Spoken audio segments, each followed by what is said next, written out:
कहानी सुनियोजित तो थी ही ना। 15 दिन पहले गाय भैंस सब बेचना, सारा सिस्टम अपना हटाना। 80 बोरी सीमेंट थी। बिथार में दुकान है हरिश्चंद्र यादव की, उनके यहाँ सीमेंट वापस कर दी गई। सब कुछ सिस्टम अपना लगा के बैठे थे जब उनको पता चला कि मैं घर पे नहीं हूँ।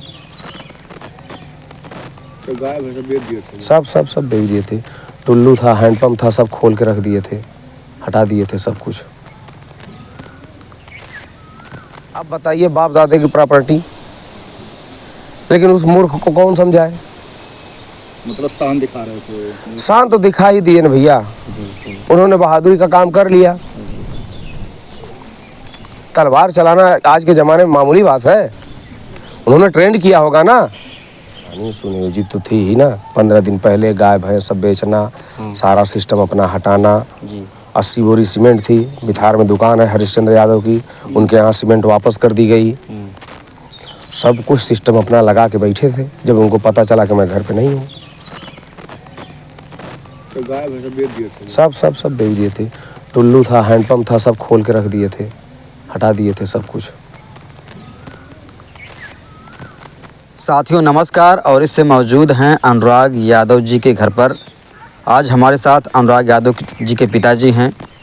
आज जब हम कोर्ट में जाते हैं, आज की तारीख में जब सुनवाई होती है, तो वहाँ पर वकील साहब जो है आज तहसीलदार से ज़ोरदार बहस करते हैं।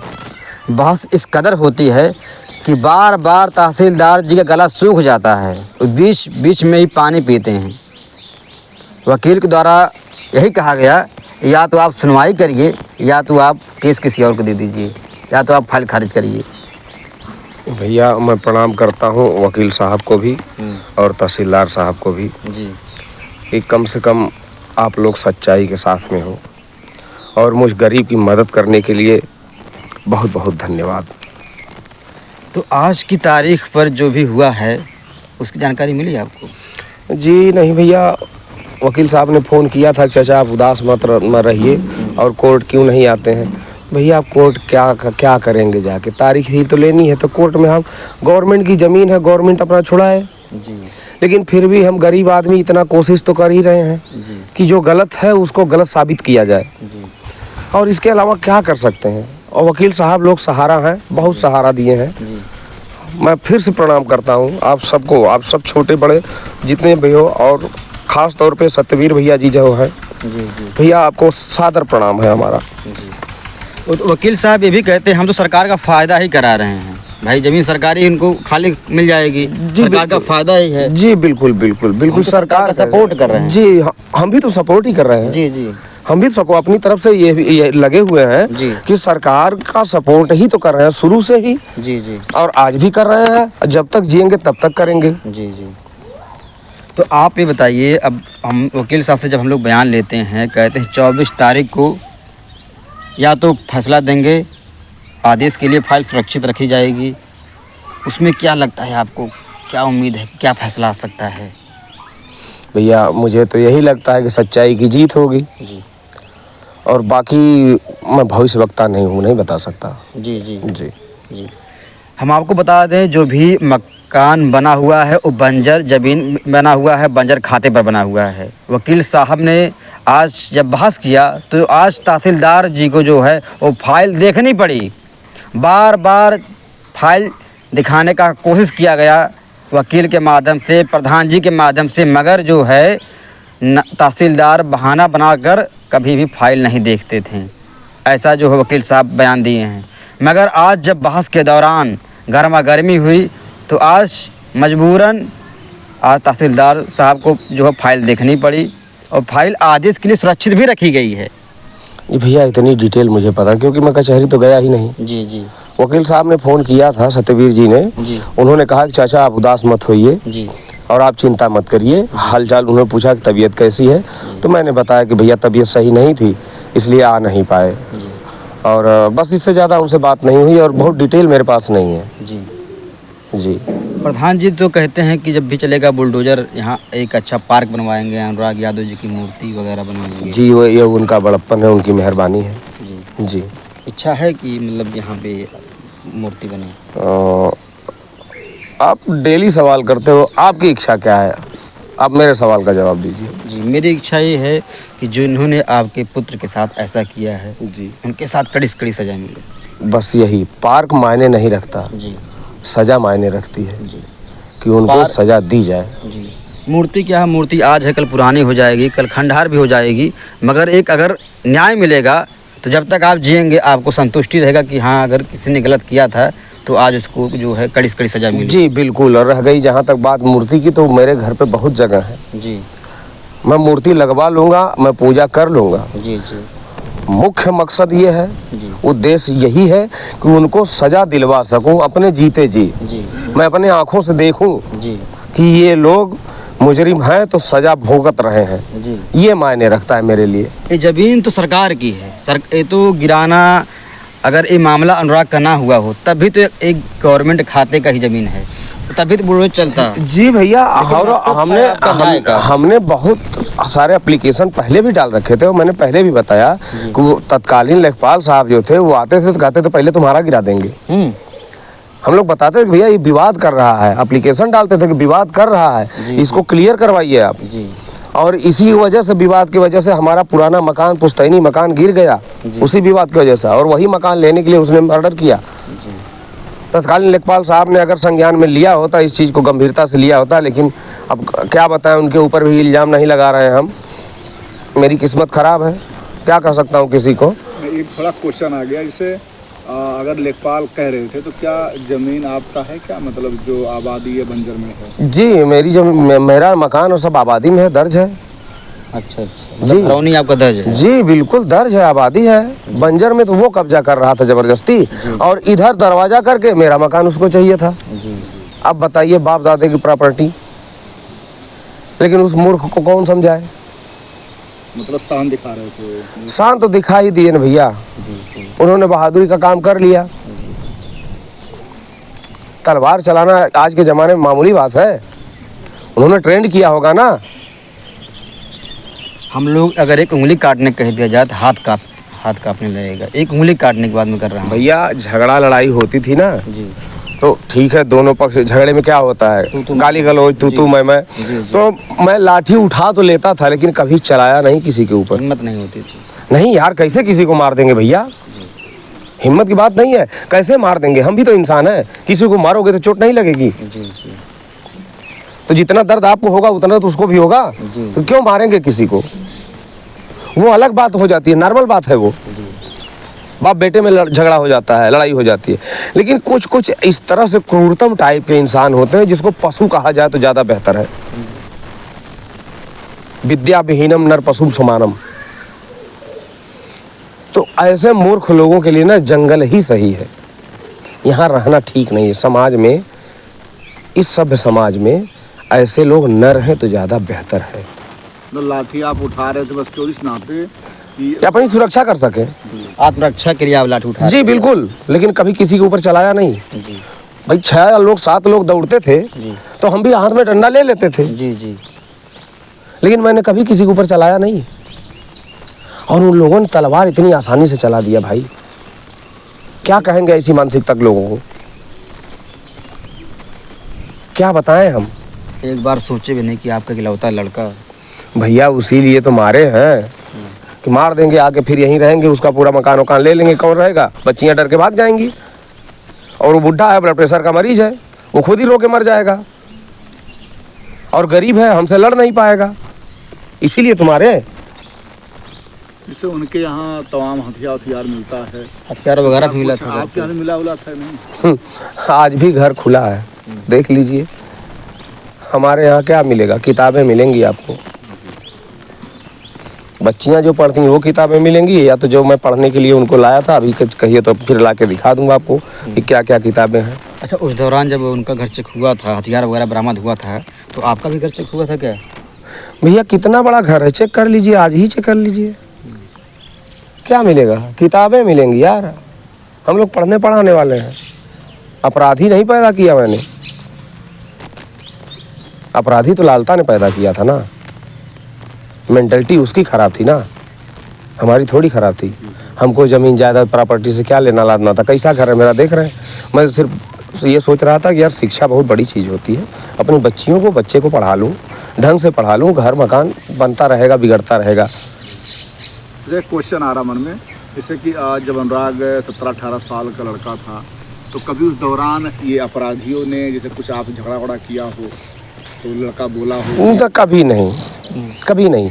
थाने पे पता लगा लीजिए, जितना बार भी 100 नंबर आती थी, पुलिस हम लोग बुलाते थे, कभी वो लड़का सामने जाता ही नहीं था, ना लड़ाई झगड़े में, ना किसी चीज़ में। अनुराग इसमें इन्वॉल्व ही नहीं था। कुछ भी नहीं, वो अपने रूम में पड़ा रहता था, प्रैक्टिस करके आता था, थका रहता था, और कॉलेज जाता था, फिर आता था, प्रैक्टिस करता था, थक जाता था, सोता था, खाता था, बस इतने से काम था उसका। 2 ही काम, पढ़ना और खेलना।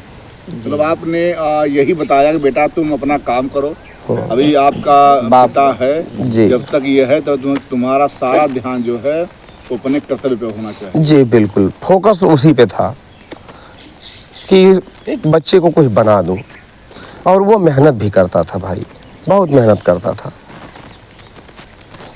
उसको पता था कि उसका गरीब बाप किस तरह से उसका खर्चा उठा रहा है। चाचा जी ये बताइए, अगर इस घर पर बुलडोजर चलता है तो इसको क्या आप अपना जो है न्याय समझते हैं? क्योंकि न्याय तो उस दिन आपको मिलना चाहिए जिस दिन उन गुनहगारों को सज़ा मिले। मिलना चाहिए की बात नहीं होती है। बुलडोजर चल जाता है तो थोड़ा तसल्ली हो जाएगी कि वो यहाँ बसेंगे नहीं, जी नहीं तो भैया हमको फिर भी खतरा रहेगा। जी जी और न्याय तो तब जब उन लोगों को फांसी हो जाए, सजा हो जाए, लालता भी तड़पे, जैसे मैं रो रहा हूँ उसी तरह से वो भी तड़पे, उनके बेटे को फांसी हो, तब तो मानूंगा न्याय है। जी जी। लेकिन उसके लिए वक्त है, उसमें भी वक्त है, कोर्ट है भैया, माननीय न्यायालय सब कुछ सोच समझ के सारी पहलू पे गौर करके सुनवाई करेगा, फैसला देगा। मैं उसमें क्या बोल सकता हूँ। अच्छा, ये सब कांड करने के लिए क्या कोई सुनियोजित इन लोगों की प्लानिंग थी कि दिवाली के दिन ही ऐसा कुछ कांड करने का? भैया अब कितनी बार बता चुका हूँ। अच्छा, जब एक घटना हुआ था तो क्या इससे पहले कभी मतलब कुछ उसके पहले मतलब 2-4 दिन पहले क्या कोई झगड़ा वगड़ा नहीं हुआ था? कुछ नहीं, मई में इसी बात को लेके झगड़ा लफड़ा हुआ था। हाँ तो पिछले साल मई में, हाँ। 16 मई को, उस दिन मोदी जी आए हुए थे जौनपुर में, और ये लफड़ा झगड़ा तभी करता था कि जब सारा अमला परेशान हो, अच्छा अच्छा। सारा पुलिस महकमा किसी अन्य काम में व्यस्त हो। जी जी। तो हम लोगों ने फ़ोन किया 100 नंबर पे, तो कोतवाली की फोर्स आई 100 नंबर पे। उसी दिन कट्टा लेके इसका लड़का दौड़ा था, जो नाबालिग बंद है, उसका वीडियो मेरे पास है, फोटो भी है, हमने दिखाया था आप लोगों को। तो ये सिस्टम दीपावली के लिए दिन चूज करता था ऐसा कि जिस दिन छुट्टी रहे, कोर्ट कचहरी बंद हो, पूरा थाना महकमा पुलिस महकमा भी परेशान हो, जल्दी से आ न पाए, उसी दिन ये लफड़ा करता था, इतना सोच समझ के, इतना शातिर था। अच्छा अच्छा, मतलब उसको पता था कि इस दिन करेंगे तो कोई जो है कार्रवाई नहीं कर पाएंगे आप। जी, कहाँ हो पाई कार्रवाई, कहाँ कार्रवाई हो पाई? क्योंकि विभाग में होने के नाते जो है सारी नॉलेज, विभाग की कमजोरियां होती हैं उसको मालूम था। जी जी जी, वो जो एसआई है उसको सब कुछ पता था। और हम लोगों ने कभी सपने में नहीं सोचा था यार कि इतना सब कुछ कर जाएगा वो। आपको लगता था कि मतलब ज़मीनी विवाद है अपना, जो है लड़ेंगे झगड़ेंगे, लेकिन मगर इस कंडीशन पे आ जाएगा वो? मैंने कभी नहीं सोचा था यार कि वो मुझको मारेगा, मैं उसको मारूंगा, ऐसी कोई बात ही नहीं थी। मुकदमा करता था, ये होता था कि चलो यार मुकदमा कर रहा है तो कर लेने दो भाई, हम तो सच्चाई पे हमारा ही है, हम तो उधर पीछे को देखने भी नहीं जाते, पूरा बाउंड्री वाल पड़ चुकी है। जी जी। प्रधान ही आके समझौता करवाए थे, हमने तो सब कुछ छोड़ दिया था, अब मकान भी छोड़ दें, रहने कहाँ जाएंगे। लेकिन हमने कभी ये नहीं सोचा था कि मेरा वंश खत्म हो जाएगा, मुझे कंधा देने वाला कोई नहीं रह जाएगा, इस तरह का कृत्य करेगा ये। क्यों कहीं ना कहीं एक पिता के लिए सबसे बड़ी समस्या ये हो जाती है कि एक तो आप मुकदमा भी देख रहे थे, बच्चों को पढ़ाना भी है, बाहर जाके मजदूरी भी करना है, मतलब एक ऐसा कंडीशन की मना स्थितियाँ वैसे ही फेल हो जाती हैं, और उस मतलब कंडीशन में आप कैसे संभाल लेते अपने आप को? भैया बीपी ऐसे थोड़ी बढ़ जाता है, यही सब परेशानियां बीपी का कारण है। ब्लड प्रेशर इसी तरह से बढ़ता है ना कि तमाम सारी जिम्मेदारियों के साथ मुकदमा भी देखना है, 2 पैसे की इनकम भी करना है, और घर पे भी रहना है। घर छोड़ के गए, देखिए क्या हुआ। अभी देखिए आपसे बात कर रहा हूँ ना, आपको तो पसीने नहीं आ रहे हैं, मेरा बीपी बढ़ा हुआ, देखिए पसीने चल रहे हैं, ये देख लीजिए। क्या करूँ अब इसका, क्या करूँ, कोई उपाय नहीं। कुछ लोग आरोप भी लगाते हैं कि आप मतलब क्या कहा जाए। नहीं नहीं, हाँ नहीं, सही है, आपने बहुत सही मुद्दा उठाया। रुकिए रुकिए रुकिए एक मिनट। अनुराग यादव जी के पिता के ऊपर कि कुछ अन्य पदार्थों का सेवन करते हैं। अन्य पदार्थों नहीं, शराब का सेवन सही खा रहे हैं भैया, क्या करें। तो बाबा जी जो भविष्यवाणी कर रहे हैं उनके बारे में क्या कहेंगे? जी बाबा जी को मैं प्रणाम करता हूँ, सत सत नमन है, जय हो बाबा जी की। मेरा प्रणाम आपके चरणों में। क्या हुआ, शरणागत हो गए आप? अब हम हमेशा शरणागत रहे हैं, आज भी शरणागत हैं। क्योंकि बाबा जी बहुत सही भविष्यवाणी करते हैं, क्योंकि हमारे पास इतना धन है ना, मैं 4 किलो मुर्गा रोज बनाता हूँ। क्योंकि इतना पैसा मेरे पास है जी। और 1 दर्जन अंडे तो खा ही जाता हूँ पर डे। 1 दर्जन पर डे? हाँ हाँ, इतना तो खा ही जाता हूँ। तो क्या जो सर रहते वो भी खाते हैं अंडे को? हाँ, सर जी से भी पूछ लीजिए। चले ठीक। तो और एक ये भी भविष्यवाणी किए हैं कि जब कोई घर में सांसद बनेगा तभी आपको न्याय मिलेगा। हाँ जी भैया जी, अब मैं कोशिश करूँगा। बहुत बड़ी जी भविष्यवाणी भैया, है। मैं कोशिश करूंगा कि कोई सांसद बन जाए, कि मुझे न्याय मिल जाए, क्योंकि बाबा जी के कथनानुसार बगैर सांसद बने न्याय ही नहीं मिलेगा। जी जी अब मैं परेशान तभी से हूँ, बीपी मेरा तभी से और ज़्यादा बढ़ गया जी कि यार सांसद बनाऊँ कैसे, जी क्योंकि न्याय मुझे चाहिए जी और सांसद कोई नहीं रहेगा तो न्याय नहीं मिलेगा। जी। तो अब बड़ी परेशानी में हूँ भाई। आप लोग ऐसा करिए ना, कुछ पैसे वैसे इकट्ठा करिए, जी जी क्योंकि इलेक्शन में पैसे खर्च होते हैं। जी जी। तो भैया आप लोग कुछ मदद करिए, नहीं तो बाबा जी की भविष्यवाणी बेकार चली जाएगी। बाबा जी ने जब भविष्यवाणी किया है तो आपके बात से हमें थोड़ा ये लग रहा है कि जैसे बाबा जी आपका सहयोग कर रहे हैं कि आपका बीपी और टेंशन बढ़ा रहे हैं। नहीं भैया, सहयोग बहुत कर रहे हैं, टेंशन भी बढ़ा दे रहे हैं, टेंशन बढ़ाने में भी सहयोग कर रहे हैं। हाँ, टेंशन बढ़ाने में भी सहयोग कर रहे हैं। टेंशन ये हो गया अब सांसद कैसे बनाया जाए? नहीं, टेंशन ये हो गया कि बगैर सांसद बने न्याय नहीं मिलेगा। टेंशन नहीं हो गया जी। अच्छा अच्छा जी बस भैया, धन्यवाद। तो दोस्तों हमारे साथ थे अनुराग यादव जी के पिताजी। इन्होंने बाबा जी के जो भविष्यवाणी करते हैं बड़े बड़े, उनके ऊपर भी अपना जो है बात रखी। और आज की कोर्ट की तारीख पर जो बहस हुआ तहसीलदार और वकील के साथ, उस पर भी अपनी जो है मुखर बिंदुओं से जो है अपनी बात रखी। और उम्मीद करते हैं 24 तारीख को आने वाला दिन है, उस दिन क्या होगा हम सबको बेसब्री से इंतज़ार रहेगा, क्योंकि फ़ाइल जो है आदेश के लिए सुरक्षित रखी गई है। अब आदेश क्या होता है उसको जो है देखना दिलचस्प होगा कि आदेश में क्या आता है। वैसे हम आपको बता दें, जो ज़मीन बना है, बंजर खाते की ज़मीन है, उस पर जो घर बना है, तो क्या अब सरकार को क्या फ़ैसला लेने में क्या जो है सहयोग करती है, क्योंकि सरकार तो चाहती है अपनी ज़मीन खाली कराने के लिए। तमाम जगह पर देखते होंगे अवैध अतिक्रमण पर बाबा जी का चलता है बुलडोज़र, तो क्या यहाँ पर भी 24 तारीख को बाबा जी का जो बुलडोज़र है वो गरजेगा, वो बरसेगा, वो चलेगा। जैसा भी होगा अपडेट आपको बताएंगे। जय हिंद, जय भारत।